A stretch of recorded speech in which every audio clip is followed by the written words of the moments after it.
So hello everyone, I welcome you all to Lakshya academy.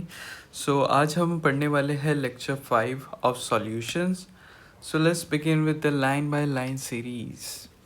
तो चलिए शुरू करते हैं। तो आज सबसे पहले हम पढ़ेंगे कि आइडियल सॉल्यूशन क्या होता है।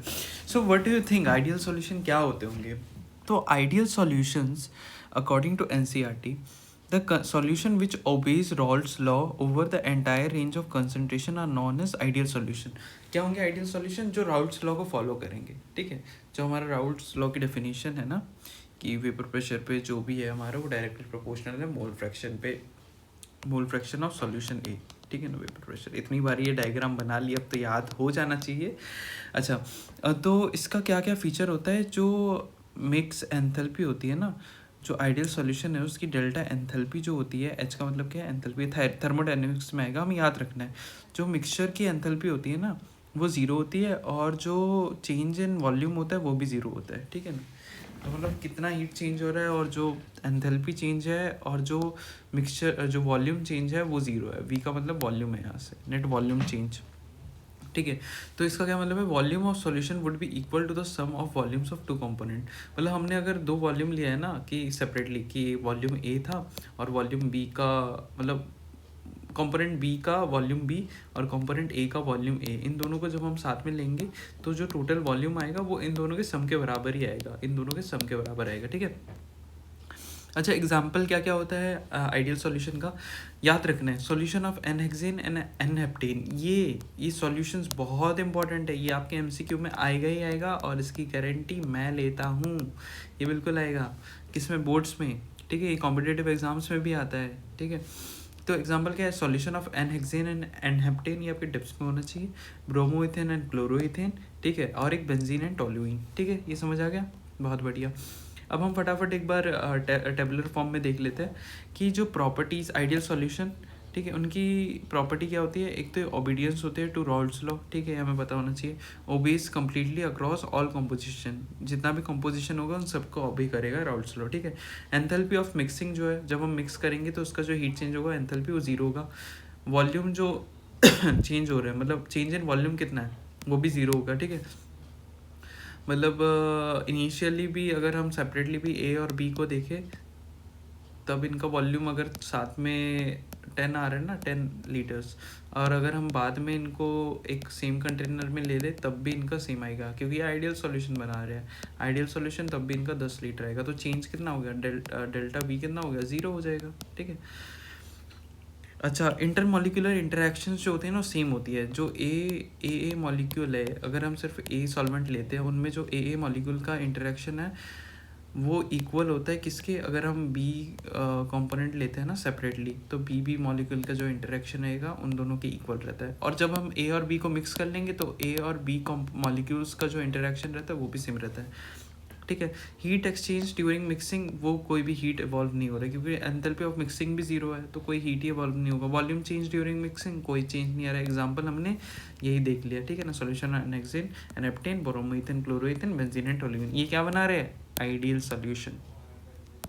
ठीक है, ये क्या बना रहे हैं? Ideal solution. ठीक है, इतना हमने देख लिया। अब आगे हम देखते हैं non ideal solution. Ideal Raoult's को फॉलो कर रहे थे, ये राउल्ट्स लॉ को फॉलो नहीं करेगा। बस सिंपल इतना डिफरेंस है, डेफिनेशन ये लिख देना है। Solution does not obey Raoult's law over the entire change of concentration, then it is called non ideal solution. अच्छा, नोट क्या लिखेंगे हम? एक नोट है इसमें, vapour pressure of non ideal solution या तो हायर होगा या लोअर होगा। जो वेपर प्रेशर जो हमारा आएगा ना, या तो हाई हो सकता है, लो हो सकता है। मतलब ये क्या कहना चाहता है कि अगर हम नॉन आइडियल सॉल्यूशन लेते हैं उसमें एदर हाई होगा या लो होगा, तो ये राउल्ट्स लॉ के अकॉर्डिंग तो यही है। मतलब ये राउल्ट्स लॉ को फॉलो नहीं करता है, राउल्ट्स लॉ के अकॉर्डिंग हम नहीं देख रहे। तो इसमें क्या है? हायर वीपी, मतलब अगर वेपर प्रेशर जो हमारा हाई आ रहा है, मतलब हमने नॉन आइडियल सॉल्यूशन लिया है, अगर उसमें हायर वेपर प्रेशर आ रहा है तो इसका मतलब है कि पॉजिटिव डेविएशन है राउल्ट्स लॉ से, क्योंकि राउल्ट्स लॉ को फॉलो नहीं कर रहा है। तो मतलब ये अगर हम राउल्ट्स लॉ से अगर हम वैल्यूज चेक करें तो इसका पॉजिटिव डेविएशन आएगा, मतलब ये चेंज आएगा, पॉजिटिव वे में इसका चेंज आएगा राउल्ट्स लॉ से। बट अगर हमारा वेपर प्रेशर कम आ रहा है तो जो वेपर प्रेशर हमारा राउल्ट्स लॉ से आना चाहिए था राउल्स लॉ से अगर हमारा वेपर प्रेशर 10 ml आना चाहिए था, मतलब जो भी 10 mmHg जो भी आना चाहिए था, तो वो 8 mmHg आएगा, मतलब वो लोअर हो गया ना वेपर प्रेशर हमारा। ठीक है, इतना क्लियर है। अब आगे हम क्या देख रहे हैं, तो ठीक है, अब हम इसको देख लेते हैं, किसको, ये टेबल को कंटिन्यू करते हैं। ठीक है, तो ये हमारे बोर्ड्स में आ सकता है, हमने बता दिया है, ये बोर्ड्स में हमारे आ सकते हैं। ठीक है, तो इंटरमॉलिक्यूलर इंटरेक्शन में क्या होता है, जो ए और बी का इंटरेक्शन होगा ना, जब हम ए और बी को साथ में लेंगे तो इनके मॉलिक्यूल का इंटरेक्शन जो होगा वो वीकर होगा, वो वीकर होगा। अगर ए सिर्फ ए प्रेजेंट है ना ए सॉल्वेंट में, तो इनका जो बॉन्ड बनता है ना वो स्ट्रॉन्गर होता है, और बी का भी स्ट्रॉन्गर होता है। बट हम जब इन दोनों को साथ में लेते हैं तो ए और बी का जो बॉन्ड बनता है वो वीक बनता है, तो वही कह रहे हैं ये वीक बनेगा। बट नेगेटिव डेविएशन में क्या हो जाएगा, स्ट्रांग हो जाएगा। अब आप ही बताओ, अगर ये स्ट्रॉन्ग बॉन्ड ना बने, अगर ये स्ट्रॉन्ग बॉन्ड ना बनता तो फिर वेपर प्रेशर इसका ज़्यादा नहीं हो जाता, तो इसका वेपर प्रेशर हाई नहीं होता, क्योंकि इसका स्ट्रॉन्ग है ना, तो ये ईजिली वेपराइज नहीं होगा, इसीलिए इसका जो वेपर प्रेशर है नेगेटिव डिवीजन में वो कम बनेगा, मतलब लो होगा उसका वेपर प्रेशर, क्योंकि इनका बॉन्ड बहुत स्ट्रॉन्ग है। यही कह रहे हैं कि वेपर प्रेशर जो है पॉजिटिव डिवीजन में वो हायर होता है एक्सपेक्टेड से, राउल्स लॉ से जितना आना चाहिए था उससे ज़्यादा आ रहा है। इसका क्या मतलब है कि इसकी इंटरेक्शन ए बी का कम है, तो इसलिए बॉन्ड ब्रेक हो जा रहा है और इसलिए हमारा वेपर बन जा रहा है। बट नेगेटिव डिवीजन में क्या हो रहा है कि हमारा जो ए और बी का है ना, ये ए और बी का बॉन्ड ये काफ़ी स्ट्रॉन्ग है, तो इसलिए ब्रेक नहीं हो रहा है, इसलिए वजह से वेपर प्रेशर हमारा कम आ रहा है। अच्छा, डेल्टा एच मिक्स क्या है, ये हमारा एंडोथर्मिक में, मतलब ये पॉजिटिव होता है, मतलब जो एंथैल्पी चेंज है वो पॉजिटिव होता है, और नेगेटिव डिवीजन में नेगेटिव होता है। याद रख, मेमोनिक से याद रख सकते हैं नेगेटिव नेगेटिव, ठीक है। और जो वॉल्यूम मिक्स जो है, वॉल्यूम मिक्स इसमें पॉजिटिव होता है पॉजिटिव वाले में, और नेगेटिव वाले में नेगेटिव भी होगा। मतलब अगर हम 2 ml ए लेते हैं और 2 ml बी लेते हैं, पॉजिटिव डिवीजन के केस में क्या हो जाएगा, 5 ml बन जाएगा ये, हाँ 5 ml बन जाएगा। देखो कितना यूनिक लग रहा है ना, यही इसका मतलब है कि जो चेंज जो आ रहा है हमारा वो कितना आ रहा है, यहाँ 4 ml होना चाहिए सेपरेटली, तो यहाँ 5 ml बन रहा है, ठीक है। तो पॉजिटिव डिवीजन आ रहा है 1 ml का। बट अगर हम नेगेटिव डिवीजन में देखें तो 2 ml ले रहे हैं और 2 ml कंपोनेंट बी का ले रहे हैं, तो हमारा क्या बन रहा है, तो हमारा बन रहा है 3 ml, मतलब कितना -1 का चेंज आ रहा है। तो यही हमारा ये नेगेटिव डेविएशन कह रहा है, कॉन्ट्रैक्शन हो रहा है, एक्सपेंशन हो रहा है, ठीक है। ओबीडियंस टू राउल्स लॉ क्या कहते हैं, पॉजिटिव डेविएशन दे रहा है राउल्स लॉ के कॉन्टेक्स्ट में, और ये नेगेटिव डेविएशन दे रहा है राउल्स लॉ के कॉन्टेक्स्ट में। अच्छा, और चीज़ क्या देख सकते हैं, इनके एग्जाम्पल्स याद रखने पड़ेंगे, बहुत इंपॉर्टेंट है। एग्जाम्पल्स क्या कह रहे हैं कि ethanol plus acetone, carbon tetrachloride plus toluene, ठीक है, carbon tetrachloride plus toluene, ethanol plus acetone. और ये एनसीईआरटी का एग्जांपल है। क्या एग्जांपल है, इसको हम थोड़ा सा हाईलाइट कर देते हैं आपके लिए। ये एग्जांपल क्या है, कार्बन डाइसल्फाइड प्लस एसीटोन, और ये साथ वाले का, ठीक है। और इसका एग्जांपल क्या हो जा रहा है, नेगेटिव डिविएशन का, acetone plus chloroform, HCl plus water, और फिनॉल प्लस एनालिन। ये आपके टिप्स में होना चाहिए, ठीक है। चलिए, ये हमने देख लिया। अब एजियोट्रॉप्स क्या होते हैं, एजियोट्रॉप्स होते हैं वो बाइनरी मिक्सचर है, हैविंग द सेम, बाइनरी तो हमें पता ही है, बाइनरी मतलब 2 कंपोनेंट वाले मिक्सचर्स है ये, having the same composition in liquid and vapour phase. मतलब जो इनका लिक्विड है ना, लिक्विड में अगर ये इतना, इनका कॉम्पोजिशन लिक्विड में इतना है, मतलब ए का भी 2 मोल है, बी का भी 2 मोल है, तो वेपर फेज में भी ऐसा ही है, वेपर में भी ए का 2 मोल है, बी का 2 मोल है, ठीक है। मतलब थोड़ा और समझाऊँ तो अगर ए का हमने ले लिया है 1 मोल और बी का हमारा 3 मोल्स है, ठीक है, तो हमारा जो एजियोट्रॉप मिक्सचर जो होता है, ऊपर कंपोनेंट्स जो हमारे ऊपर के कंपोनेंट्स है ए और बी, उनका भी सेम ही होगा लगभग, ठीक है। ये भी 1, ये 3 हो जाएगा, ठीक है, ओके। एक इंपॉर्टेंट चीज़ क्या बोल रखी है, components of azeotropes can not be separated by fractional distillation. हम फ्रैक्शनल डिस्टिलेशन से बिल्कुल सेपरेट आउट नहीं कर सकते, हम फ्रैक्शनल डिस्टिलेशन से बिल्कुल सेपरेट नहीं कर सकते किसको, एजियोट्रॉप्स को। ये बहुत इंपॉर्टेंट है, अच्छे से याद रखना है, फैक्चुअल क्वेश्चन आ सकता है। अच्छा, टाइप्स ऑफ एजियोट्रॉप्स कितने टाइप्स के होते हैं, एक मिनिमम बॉइलिंग एजियोट्रॉप होता है, एक मैक्सिमम बॉइलिंग एजियोट्रॉप होता है, ठीक है।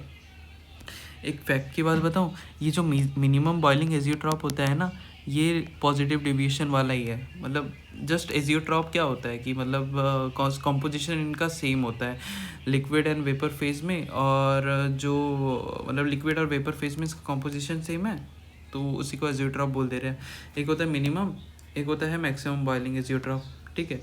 तो मिनिमम वाले में क्या होता है कि the solution which shows large positive division, उसको हम कह देते हैं मिनिमम बॉइलिंग एजियोट्रॉप। मतलब पॉजिटिव डेविएशन दिखा रहा है। पॉजिटिव डेविएशन मतलब क्या हो जाएगा, वेपर प्रेशर ज़्यादा है उसका, है ना, वेपर प्रेशर ज़्यादा है, इसका मतलब जो है ईजिली बॉयल हो जाता है, मिनिमम बॉइलिंग एजियोट्रॉप है, मतलब कम टेम्परेचर में बॉयल हो जाएगा, इसका बॉइलिंग पॉइंट कम होगा, ठीक है। और ये मैक्सिमम बॉइलिंग एजियोट्रॉप है, इसका मतलब क्या है, नेगेटिव डेविएशन दिखा रहा है, मतलब वेपर प्रेशर इसका कम है, मतलब इसके बॉन्ड जो है स्ट्रॉन्ग है, तो इसका बॉइलिंग पॉइंट जो है हाई होना चाहिए, है ना, समझ गए। अब इसका एग्जाम्पल देख लेते हैं, इथेनॉल प्लस वाटर, ठीक है, मिनिमम बॉइलिंग एजियोट्रॉप का एग्जांपल है इथेनॉल प्लस वाटर, और मैक्सिमम बॉइलिंग एजियोट्रॉप का एग्जांपल है solution that shows large negative deviation from Raoult's law from maximum boiling azeotrope, ठीक है। तो उसका एग्जांपल क्या दे रखा है हमको, 68% nitric acid plus 32% water by mass, ठीक है, इतना क्लियर है। अब फटाफट हम यहाँ से देख लेते हैं, यहाँ से क्या कैरी आउट पॉइंट्स हैं हमारे, ये पॉइंट्स है कि जो कि राउल्ट्स लॉ को नहीं फॉलो करते उनको आइडियल सॉल्यूशन कहते हैं, और एंथैल्पी ऑफ मिक्सिंग जो है वो हमारा जीरो हो जाता है, डेल्टा वी मिक्स भी जीरो हो जाता है, चेंज इन वॉल्यूम। और यहाँ पर इंटरेक्शंस की बात की गई है जो कि हमने पढ़ लिया है ना, वही इंटरेक्शंस है हमारे, ठीक है। non-ideal solution when a solution does not obey Raoult's law over the entire range of concentration, it is called non-ideal solution। Raoult's law को नहीं फॉलो करेगा, ये दो टाइप के होता है, पॉजिटिव डेविएशन, नेगेटिव डेविएशन, ठीक है, ये हमने डिस्कस कर लिया ऑलरेडी। अच्छा, और हमने इसके बॉन्ड की बात कर ली। अच्छा, ये ग्राफ देख लेते हैं एक बारी, पॉजिटिव डेविएशन का क्या ग्राफ बनेगा और नेगेटिव का।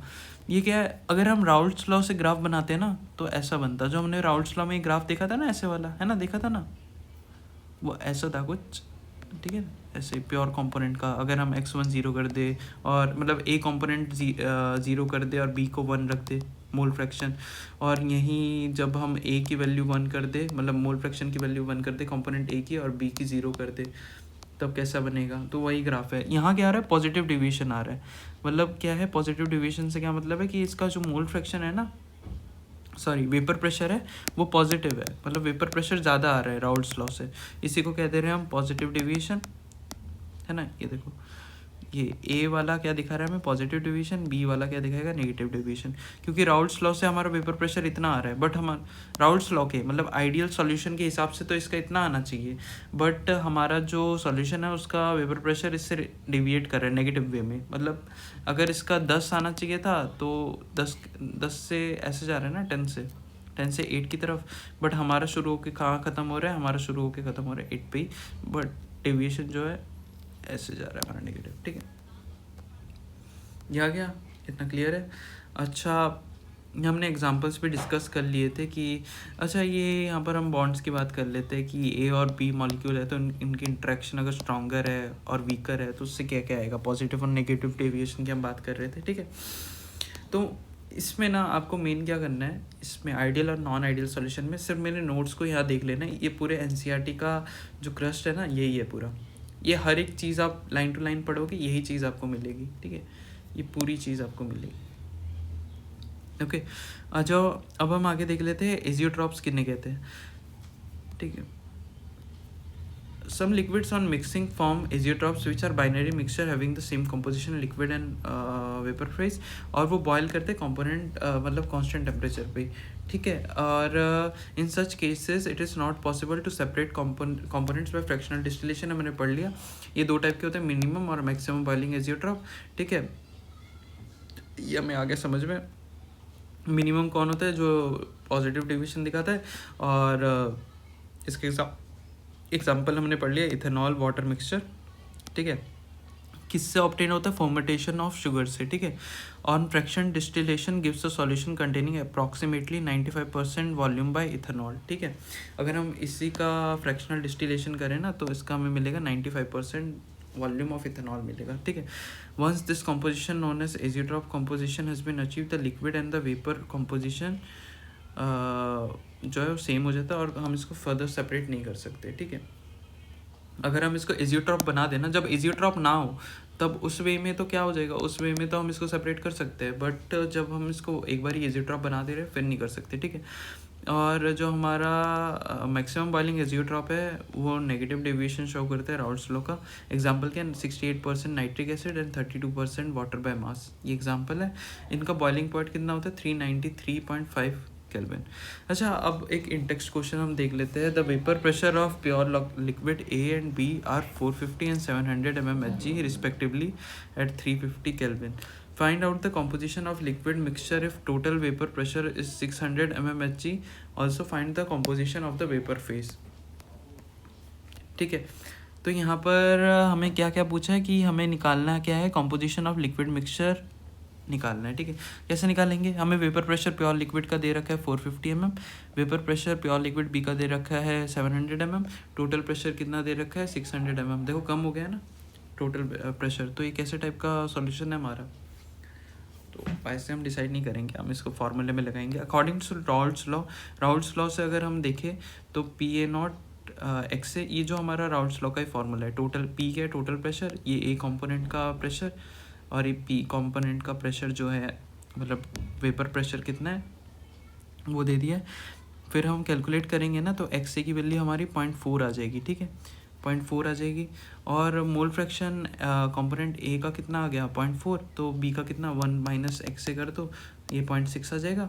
फिर हम वेपर प्रेशर, अब हम क्या निकालेंगे? कॉम्पोजिशन निकालेंगे लिक्विड मिक्सचर में। तो कॉम्पोजिशन कैसे निकालेंगे? मोल फ्रैक्शन ऑफ ए, है ना। पहले तो ये देख लेंगे कि प्रेशर ए का निकालेंगे, है ना, कितना आ गया 180 mm। कैसे करेंगे? मोल फ्रैक्शन ऑफ ए इनटू जो इनका प्योर कंपोनेंट ऑफ ए का वेपर प्रेशर है, और वेपर प्रेशर ऑफ बी जो है pure component B into mole fraction. ठीक है, ये 420 mm आ गया। अब हम mole fraction of A in the vapour phase कैसे निकालेंगे? P A by total vapour pressure, मतलब vapour pressure of A by में vapour pressure of B. B जो है हमारा वाई का कंपोनेंट देता है, हमने पढ़ा था ना ये, Y is equal to P A plus P B. यही चीज़ है, यहाँ अप्लाई करो और सिंपली निकाल लो। ठीक है, हमने क्या क्या निकाल लिया? कॉम्पोजिशन इन वेपर फेज निकाल लिया, और हमने कॉम्पोजिशन क्या निकाल लिया? कॉम्पोजिशन किस में निकाला? ये वाला जो है हमारा, ये आ गया हमारा कॉम्पोजिशन लिक्विड फेज में, और ये आ गया हमारा कॉम्पोजिशन किस में? ये कॉम्पोजिशन आ गया हमारा वेपर फेज में। ठीक है, और इसी के साथ आज का लेक्चर हम कंक्लूड करते हैं। थैंक यू गाइस, और कोई भी डाउट हो तो कमेंट सेक्शन में पूछिए। Stay connected.